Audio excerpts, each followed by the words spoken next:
SHO city Farrukhabad Khurram Dogar ने ताजर तंजीमों के नुमाइंदों से खुसूसी मुलाकात की। ताजरों ने मुलाकात के दौरान SHO को दरपेश मसाइल से आगाह किया।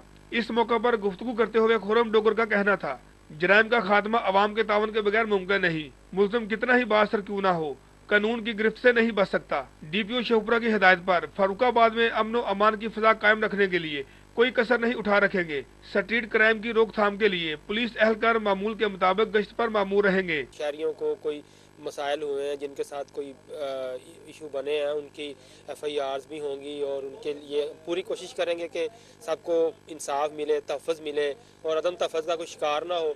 इंशाल्लाह बहुत जल्द जो ये जराइम पेशा नासर हैं इनको आप जेल की सलाखों के पीछे देखेंगे। पुलिसिंग एक चीज़ ही इस चीज़ का नाम है कि आप आवाम भी साथ दें, हम भी साथ हों। जब हम मिलजुल कर 24 घंटे ये काम करेंगे तो इंशाल्लाह मुझे उम्मीद है कि वो दिन दूर नहीं कि जब ये जराइम पेशा नासर और ये क्रिमिनल्स ये हमारा शहर छोड़ जाएंगे। शहरियों की जानो माल की हिफाजत को हर सूरत यकीनी बनाया जाएगा। सिटी पुलिस फर्रुखाबाद को अमन का गहवारा बनाने के लिए पुरअज़्म है। पुलिस की बेहतर हिकमत अमली से जराइम में कमी और अवाम में पुलिस का मोराल बुलंद होगा। DPO शेखपुरा की हिदायत पर ज़ेरे तफ्तीश मुकदमात के अमल को तेज कर दिया गया है। कैमरामैन एहतशाम शामी के हमरा मोहम्मद इरफान, पाक न्यूज़, फर्रुखाबाद।